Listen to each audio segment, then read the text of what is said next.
The Pack. Written by Mr. Nailbrain, 75.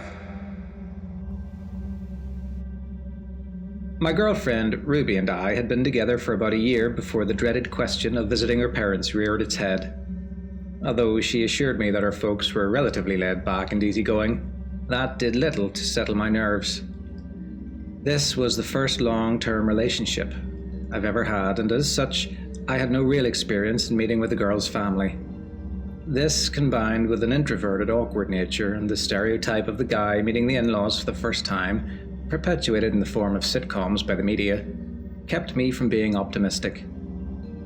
However, after a series of discussions and coaxing, Ruby was finally able to convince me to visit them later that autumn. Her parents lived in a small rural house a couple of hours outside of Edmonton, Alberta. Turning off the main road, I clutched at the steering wheel firmly as the uneven dirt road caused the car to jolt violently. Floating in on the wind through a small crack that we left open in the window, the earthy smell of pine calmed my nerves, if only by a little.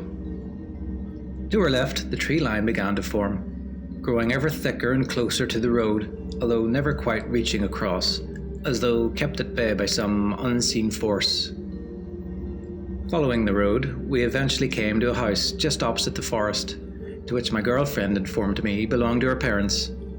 Nodding, I pulled into the driveway. The house, while not large, was certainly of a decent size, seeming even larger given the emptiness that surrounded it. The wooden exterior appeared to blend perfectly with its natural surroundings. Hanging on the porch, a wind chime jingled quietly in the breeze. Tentatively, I approached the front door and rapped 3 times on the brass wolf-head knocker. Several heartbeats passed before I heard a shuffling from behind the door, and a middle-aged woman with red hair answered. Before I could introduce myself, she threw herself at my girlfriend, embracing her tightly in her arms. "Mom," my girlfriend said, beaming with a smile that always made my heart melt. "This is Callum." I offered my hand nervously, only in turn to receive a tight hug that nearly drove the air from my lungs. After a few seconds of nearly suffocating, she finally decided to let go and introduce herself as Sarah. Smiling warmly, she ushered us into the living room. The inside of the house was somewhat rustic, with bare floorboards and stag antlers decorating several doorways. Making our way into the living room, we found her father watching the game. "Dad, this is my boyfriend." As the man looked over and got out of his chair, I felt shivers running down my spine. If I told you that this guy looked like the stereotypical Canadian lumberjack, the image that pops into your mind probably wouldn't be far from the truth. Thick knots of muscle wrapped around his arms, while a bush of dark brown beard clung to his face with only the faintest hint of grey. When he reached his full height, he easily towered over me. Grunting, he offered a handshake. As I shook his hand firmly in mine, I could see his deep hazel eyes scanning me, much like an animal, deducing whether a newcomer was a threat or a harmless nuisance. For the most part, I tried to maintain eye contact without it seeming weird. Letting go of my hand, he nodded once before pulling up his chair and returning to his game. "Oh, don't mind Jack," Sarah told me. "He's always like this. Just take a seat and I'll get you something to eat." I tried to politely decline, but she wasn't having any of it. Reluctantly, I went and sat down beside Jack. The next half hour passed by agonizingly slow, as not a word was exchanged between us, neither of us quite sure what to say. Mind you, it could have gone worse. After dinner, we headed off to bed. I cuddled close into my girlfriend and let the day drift from my mind. But sometime around 2 a.m, I woke in need of a drink. Gently I crawled out from under the covers and walked over to the stairs. As I made my way to the kitchen, a flickering light drew my attention to the front door. Crouching low, I crept over. From behind the corner of the doorway, I saw Jack sat facing the door. His face was barely illuminated by a faint orange glow, presumably a cigarette. Glinting in the dim light, I could make out the long barrel of a rifle, resting in his lap. "Shouldn't you be in bed?" he asked. I was shocked. There was no way that he could have seen me there, and I made no noise coming down the stairs. Sheepishly, I came out from behind the corner. "Sorry, sir, I was just getting..." "Whatever, just get it," he said dismissively. The entire time his eyes never left the front door. I followed his gaze for a second, but couldn't make anything out from the window but pitch blackness. Deciding not to push my luck, I went back upstairs without bothering to get a drink. The following morning I awoke to the smell of bacon frying downstairs. Groggily I groaned, clutched my head and sat up. Rolling over, Ruby propped herself up on one elbow and yawned. "Morning," she smiled and gave me a quick kiss on the cheek. "Sleep well?" I toyed briefly with the idea of mentioning my encounter with her father the previous night, but ultimately I decided against it. I didn't want to risk scaring her. I just smiled and nodded. That morning at the breakfast table, I could feel Jack's icy gaze on me at all times. I looked up at him and smiled awkwardly, only to receive a stony look back. Without a single word, Jack got up and left the table. Puzzled, the rest of us exchanged looks until, equally suddenly, Jack came back into the room, a rifle slung over his back and another gripped in his left hand. Heavily, he put the second weapon down on the table in front of me. "Get ready," he said bluntly. My confusion must have been evident as he exhaled loudly. "You're coming with me, lad." I wasn't sure by the straightforward nature of the remark if he was asking or telling, so I grabbed the rifle firmly in my hands. "You ever handle a gun before, son?" he asked, watching as I studied the heavy wooden stock and metal scope. Deciding that hundreds of hours logged on to Halo probably wouldn't count, I told him no. Nodding slowly, he went over how to fire and reload it. Each gun could hold 5 shots in the magazine, and being a bolt action, I had to pull back on the firing mechanism after every shot. He then left the kitchen and told me I had 10 minutes to get ready. My girlfriend was ecstatic. Apparently I'd made such a good impression on her father that he wanted to spend more time with me. I, on the other hand, was somewhat more apprehensive as I put on my coat and walking boots. Walking out into the front step, I found Jack standing there, looking out towards the forest, his eyes scanning the tree line for something I couldn't quite make out. I cleared my throat, bringing his attention back to the forefront. He glared at me before shaking his head and muttering, "Come on," under his breath. Crossing the road, we made our way to the pine forest. The thick mud clung to our boots, making every step heavy and arduous. The needles clawed at my face. Up ahead, Jack seemed to pick his way through the trees with the preternatural skill of a practiced huntsman, barely making a noise as he made his way through the undergrowth. Every so often, we'd hear a noise, a rustling in the distance or the occasional chirp of a bird. Jack would silently motion me to stop and crouch and stay silent in the undergrowth. As the day wore on, the cold air began to numb my fingers, making the rifle heavy in my hands. As daylight began to turn to twilight, I began to wonder if I should ask Jack if we could turn back to the warmth of the house. Our breaths came out as wisps of vapor that danced away into the air, and I could feel the chill running along my back, causing my hairs to stand up on end. A damp wetness had begun to snake its way into my boots, turning my feet white with cold. All of a sudden, Jack signaled me to urgently get down. Not seeing anything at first, I opened my mouth to ask if we could turn back when I saw it. Striding out from between the trees, a buck came into view, its antlers forming a magnificent mantle atop its angular skull. Taking a deep breath, I raised my weapon and aimed down the scope. The buck twitched its hind legs slightly, as though sensing us nearby. My finger rested on the trigger. Before I could fire, I suddenly felt Jack's weight pushing down on the barrel of the gun, lowering the weapon. I looked at him and mouthed, "What?" Jack glanced around him, his eyes wider than normal and his movements slow and and deliberate. "Listen," he whispered. It unnerved me to see Jack acting so cautious, so I did as I was told. Then I realised there was no sound whatsoever. The birds had grown silent, and rustling of rodents scurrying around the roots of the trees had all but ceased. Only the wind made a noise, and even then it seemed strangely subdued, along with the rest of the forest. "They're coming," Jack muttered, clutching his gun tighter so that his knuckles went white. "We need to go now, lad. Quickly, quietly." He then took off through the trees. Following as fast as I could, I pushed my way through the branches, easily catching up to him.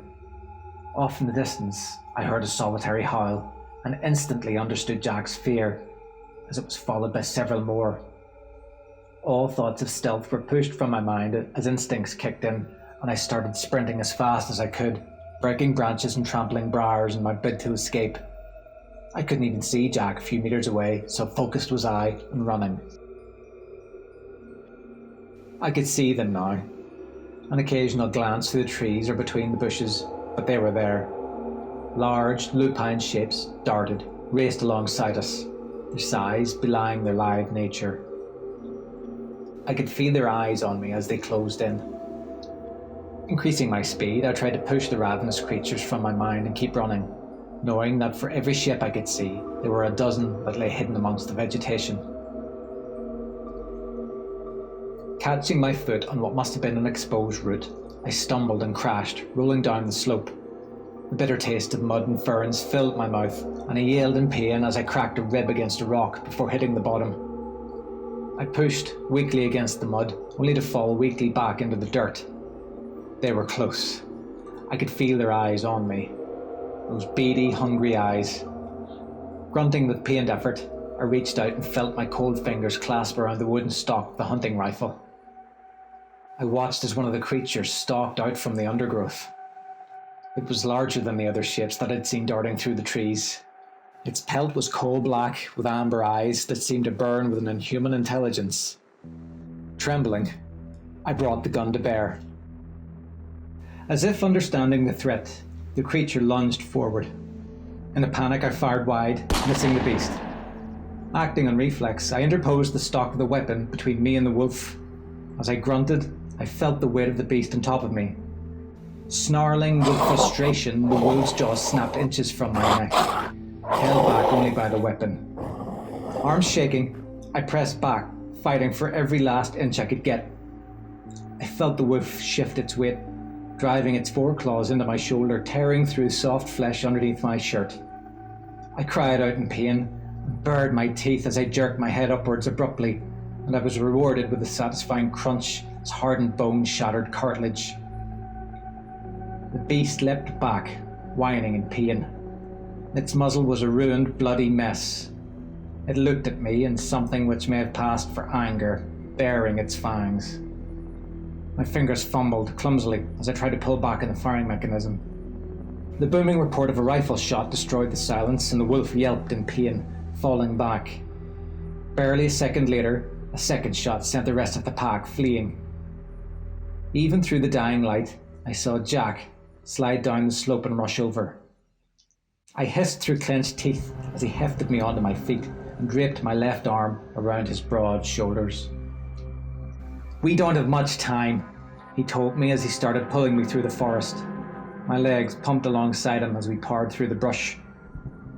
2 minutes of silence passed, and I dared to hope that the pack had given up.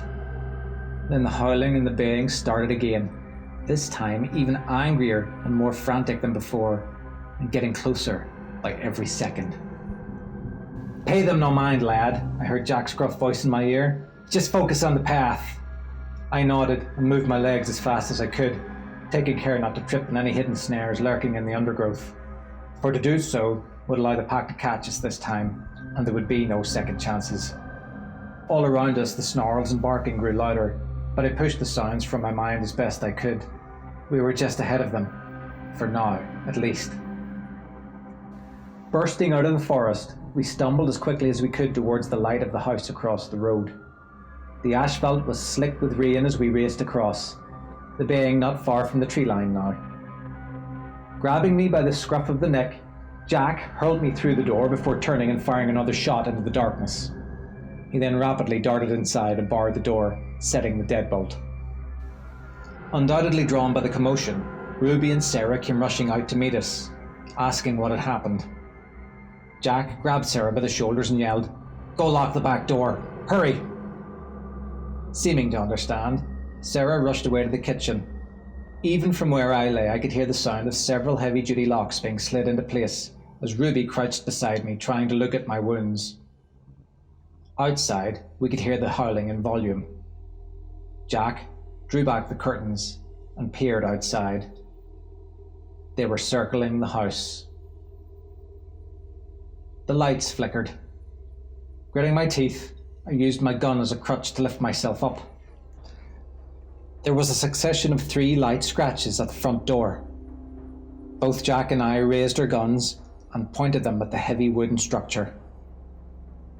The scratching then stopped, but I swear to God, I wish it had continued rather than what was to come, which will haunt me for the rest of my days. The doorknob rattled. Then again, more insistently. Then came a knocking at the door. 3 slow, deliberate knocks, followed by a voice that had a low, menacing growl. Little pigs, let us come in." Jack cocked his rifle. "Fuck off, you sons of bitches!" There was a pause, followed by a series of rising and falling growls that made my blood freeze over. Was this thing laughing? Not a second later, the door shook violently as a great weight was thrown against it. The hinges rattled but held firm. Again, the door rattled as the wolves hurled themselves at it. Rushing forward, Jack pressed his weight against it. The door shook again, pushing Jack back, only for him to shove his weight back against it. From behind us, I heard Sarah scream as the back door began to buckle. Ruby sprinted off to the kitchen, throwing herself against the back door with her mother. Barely able to move myself, I shuffled over to the front door and pushed against it with Jack. The door splintered under the next blow, sending me flying backwards. Gasping in pain, I looked up to the sound of Jack's screams. Reaching through the jagged hole in the door, a long, hairy arm was grabbing at him. Curled claws sank into his chest as the man pulled at the arm uselessly with both hands, his legs kicking against the door. Hefting up the rifle, I quickly sighted the shape through the hole and pulled the trigger. A howl of pain was drowned out by the sound of the shot. The arm released Jack and attempted to withdraw. Sliding the next bullet into the chamber, I opened up again. This time the yelp was brief. Without waiting to see if they would try again, I fired. There was a loud howl that drowned out the commotion. The shaking in the doors stopped, and it was followed by several others. Shambling over to the window, I peered out to watch as the remaining shapes began to skulk and lope away from the house. At the edge of the forest, one of them stopped and, I swear, locked eyes with me before disappearing into the darkness. I finally allowed myself to slump back, and as the adrenaline wore off, I fell into the black void of unconsciousness relatively soon after. I woke up a few days later in hospital. The doctors informed me that I had a broken rib and taken several nasty cuts to my shoulders and abdomen that needed stitches. This moment was interrupted, however, when Ruby came in and embraced me in her arms so tightly that it was only when I hissed in pain did she let go. Behind her stood Jack and Sarah, the former wearing a cast about his midsection. Apparently, they had informed the doctors that both Jack and I had been attacked whilst hunting, and that we had to leg it back to the house. They reasoned that it was as close to the truth as they could have gotten without sounding crazy. It didn't surprise me to learn that since that night, the family had been staying in a hotel and were currently looking to sell the house. Before the doctors ushered them away to allow me time to rest and relax, Jack passed me something. As I lay there in bed, I unwrapped the package. It was a note. The note read as such: "You're okay, kid. My eyes then flashed, and I felt my stomach sink as I realized what the note was wrapped around. It was a wolf's fang.